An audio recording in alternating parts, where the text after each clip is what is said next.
life, liberty, and the pursuit of happiness.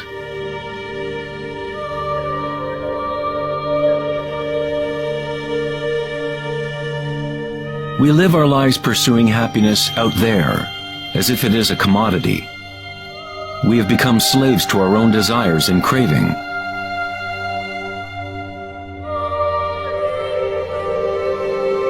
Happiness is not something that can be pursued or purchased like a cheap suit. This is Maya, illusion, the endless play of form. In the Buddhist tradition, samsara, or the endless cycle of suffering, is perpetuated by the craving of pleasure and aversion to pain. Freud referred to this as the pleasure principle. Everything we do is an attempt to create pleasure, to gain something that we want, or to push away something undesirable that we don't want. Even a simple organism like the paramecium does this. It is called response to stimulus. Unlike a paramecium, humans have more choice. We are free to think, and that is the heart of the problem. It is the thinking about what we want that has gotten out of control.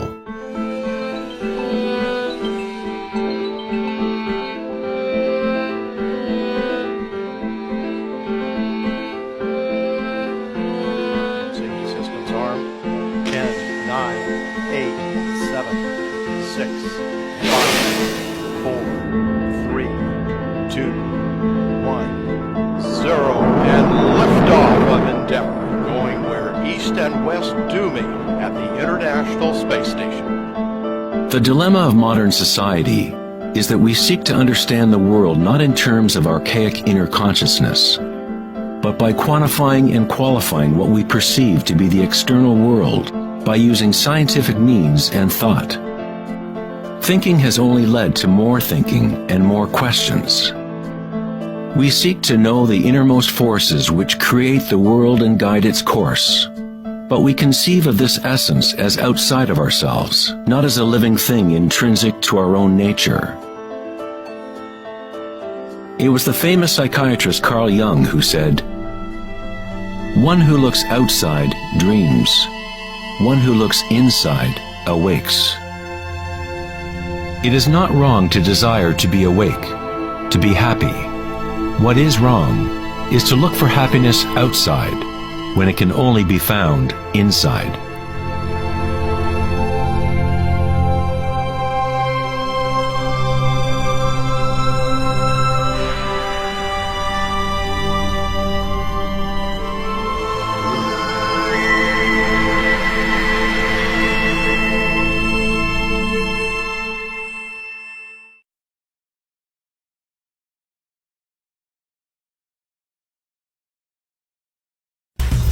On August 4th, 2010, at the Techonomy Conference in Lake Tahoe, California, Eric Schmidt, CEO of Google, mentioned an astounding statistic.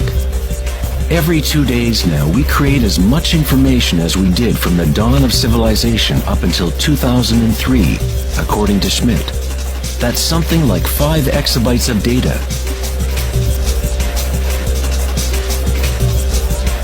Never in human history has there been so much thinking, and never has there been so much turmoil on the planet. Could it be that every time we think of a solution to one problem, we create 2 more problems? What good is all this thinking if it doesn't lead to greater happiness? Are we happier, more equanimous, more joyful as a result of all this thinking? Or does it isolate us, disconnect us from a deeper and more meaningful experience of life?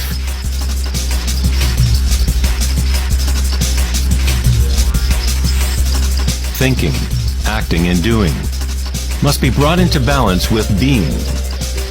After all, we are human beings, not human doings.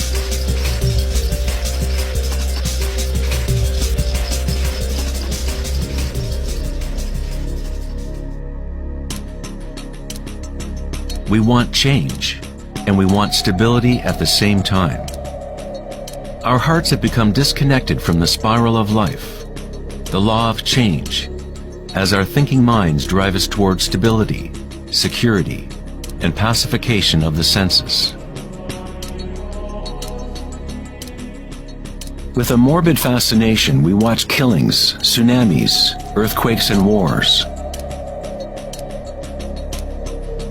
We constantly try to occupy our mind, fill it with information. TV shows streaming from every conceivable device, games and puzzles, text messaging, and every possible trivial thing. We let ourselves become mesmerized with the endless stream of new images, new information, new ways to tantalize and pacify the senses.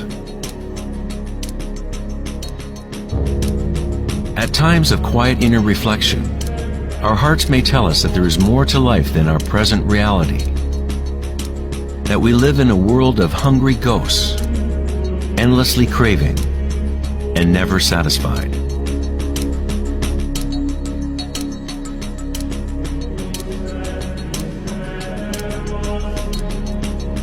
We have created a maelstrom of data flying around the planet to facilitate more thinking, more ideas about how to fix the world, to fix the problems that only exist because the mind has created them. Thinking has created the whole big mess that we are in right now. We wage wars against diseases, enemies, and problems. The paradox is that whatever you resist persists. The more you resist something, the stronger it gets. Like exercising a muscle, you are actually strengthening the very thing you want to rid yourself of. So then, what is the alternative to thinking? What other mechanism can humans use to exist on this planet?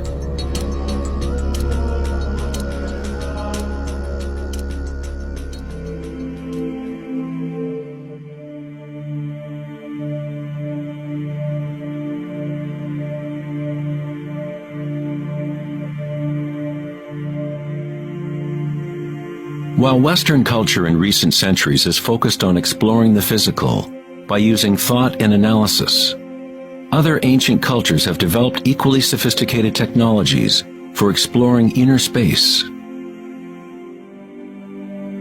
It is the loss of the connection to our inner worlds that has created imbalance on our planet.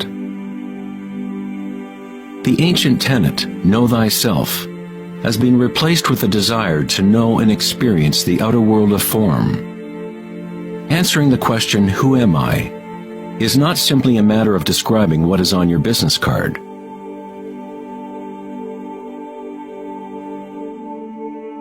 In Buddhism, you are not the content of your consciousness. You are not merely a collection of thoughts or ideas, because behind the thoughts is the one who is witnessing the thoughts.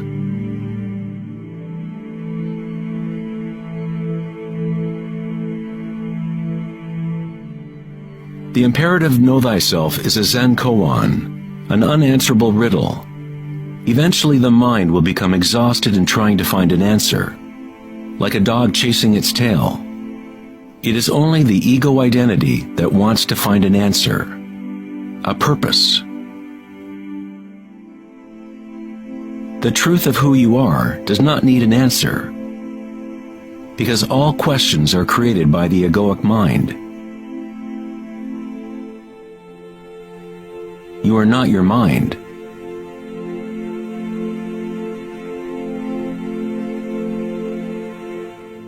The truth lies not in more answers, but in less questions. As Joseph Campbell said, I don't believe people are looking for the meaning of life, as much as they are looking for the experience of being alive.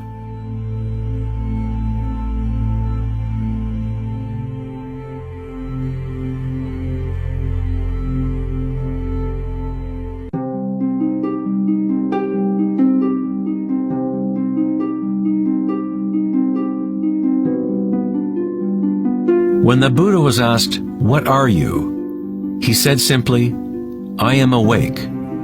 What does this mean, to be awake?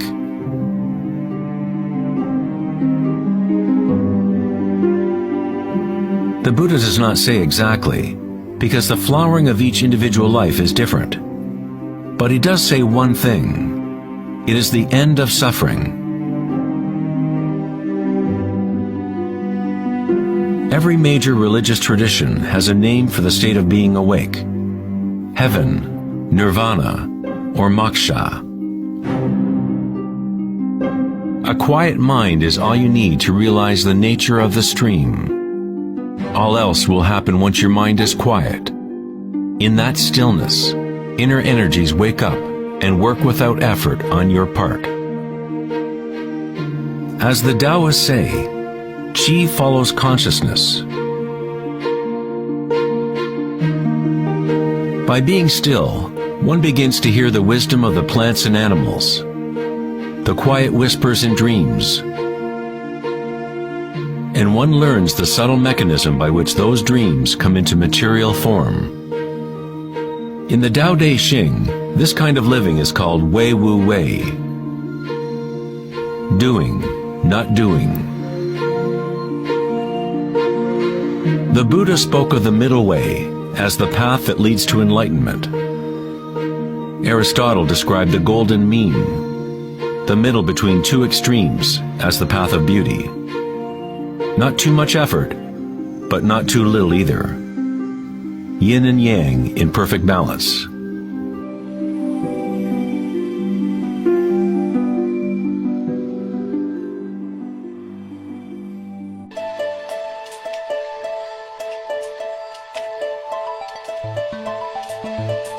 Vedanta's notion of Maya, or illusion, is that we do not experience the environment itself, but rather a projection of it, created by thoughts. Of course, your thoughts let you experience the vibratory world in a certain way, but our inner equanimity need not be contingent on external happenings. The belief in an external world, independent of the perceiving subject, is fundamental to science. But our senses only give us indirect information. Our notions about this mind-made physical world are always filtered through the senses, and therefore always incomplete. There is one field of vibration underlying all of the senses. People with a condition called synesthesia sometimes experience this vibratory field in different ways. Synesthetes can see sounds as colors or shapes, or associate qualities of one sense with another. Synesthesia refers to a synthesis or intermingling of the senses. The chakras in the senses are like a prism, filtering a continuum of vibration. All things in the universe are vibrating, but at different rates and frequencies. The Eye of Horus is made up of 6 symbols, each representing the senses. Like the ancient Vedic system, thought is considered to be a sense.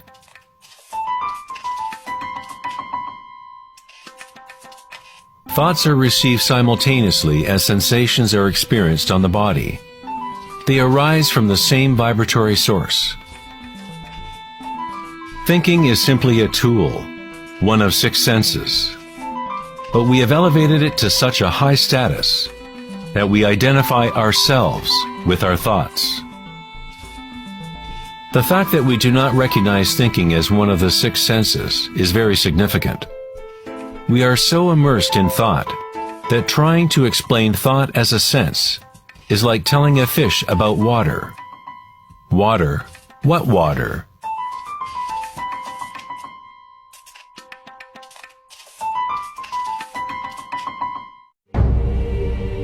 In the Upanishads, it is said, "Not that which the eye can see, but that whereby the eye can see.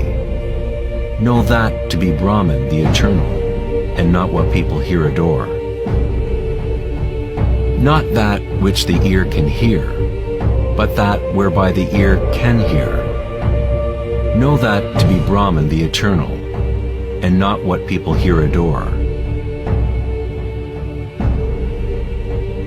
Not that which speech can illuminate, but that by which speech can be illuminated. Know that to be Brahman, the eternal, and not what people here adore.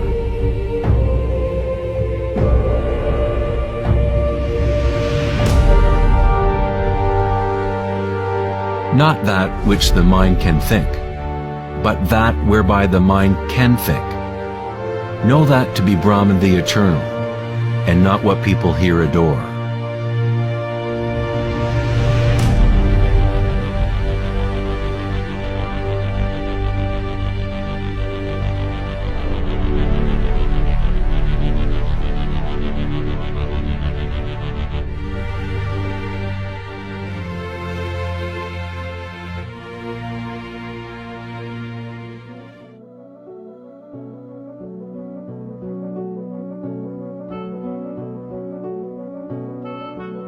In the last decade, great advances have taken place in the area of brain research. Scientists have discovered neuroplasticity, a term which conveys the idea that the physical wiring of the brain changes according to the thoughts moving through it. As Canadian psychologist Donald Hebb put it, neurons that fire together, wire together.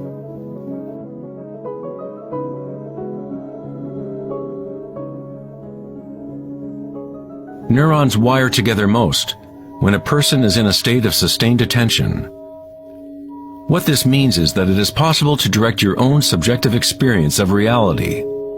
Literally, if your thoughts are ones of fear, worry, anxiety, and negativity, then you grow the wiring for more of those thoughts to flourish.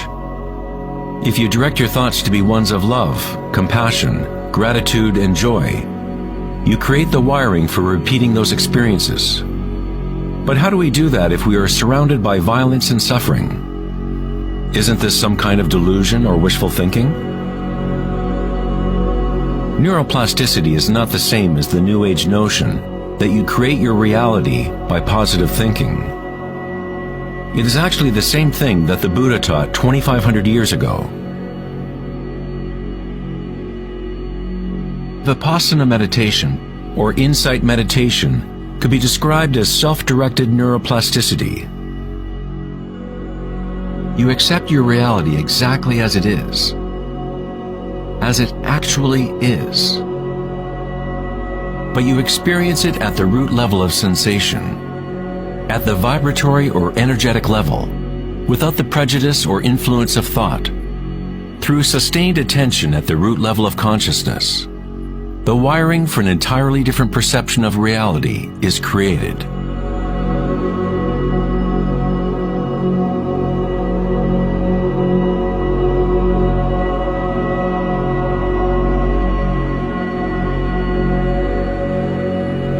We have got it backwards most of the time. We constantly let ideas about the outer world shape our neural networks.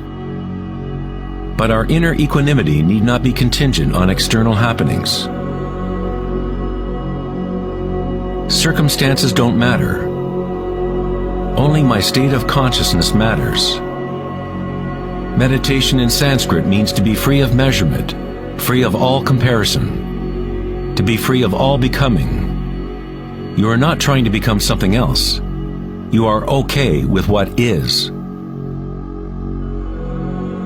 The way to rise above the suffering of the physical realm is to totally embrace it, to say yes to it, so it becomes something within you, rather than you being something within it.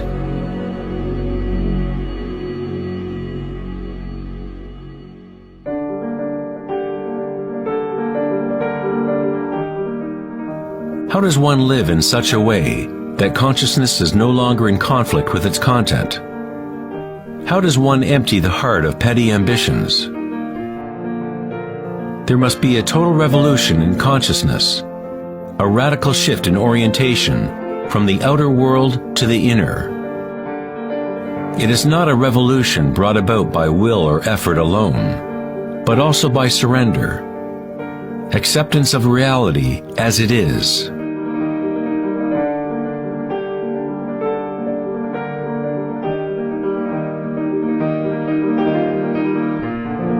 The image of Christ's open heart powerfully conveys the idea that one must open to all pain. One must accept all, if one is to remain open to the evolutionary source. This doesn't mean you become a masochist. You don't look for pain. But when pain comes, which it inevitably does, you simply accept reality as it is, instead of craving some other reality. The Hawaiians have long believed that it is through the heart that we learn truth. The heart has its own intelligence, as distinctly as the brain does. The Egyptians believed that the heart, not the brain, was the source of human wisdom. The heart was considered the center of the soul and the personality. It was through the heart that the divine spoke, giving ancient Egyptians knowledge of their true path. This papyrus depicts the weighing of the heart. It was considered a good thing to go into the afterlife with a light heart. It meant that you had lived well.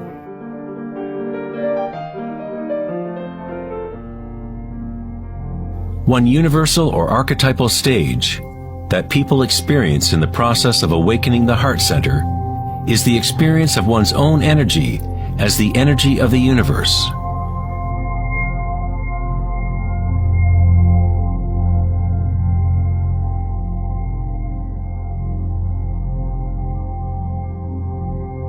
When you allow yourself to feel this love, to be this love, when you connect your inner world with the outer world, then all is one.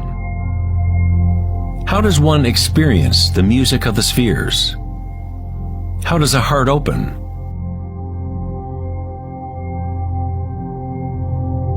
Sri Ramana Maharshi said, "God dwells in you, as you, and you don't have to do anything to be God-realized or self-realized. It is already your true and natural state. Just drop all seeking, turn your attention inward, and sacrifice your mind to the one self, radiating in the heart of your very being. For this to be your own presently lived experience, self-inquiry is the one direct and immediate way.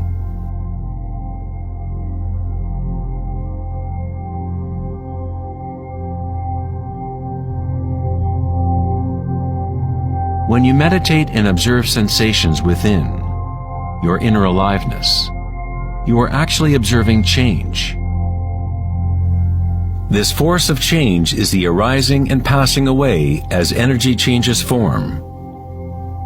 The degree to which a person has evolved or become enlightened is the degree to which one has gained the ability to adapt to each moment, or to transmute the constantly changing human stream of circumstances, pain and pleasure, into bliss.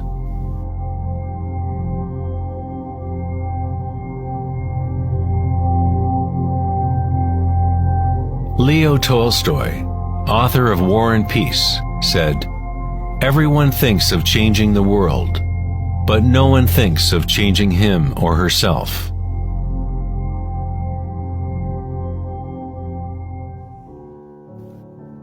Darwin said the most important characteristic for the survival of a species is not strength or intelligence, but adaptability to change.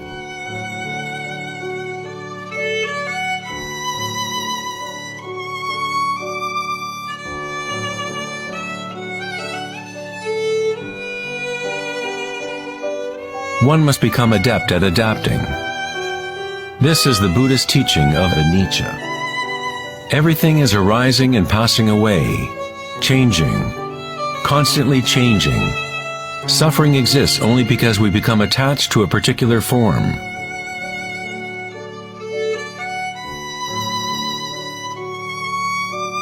When you connect to the witnessing part of yourself with the understanding of anicca, bliss arises in the heart.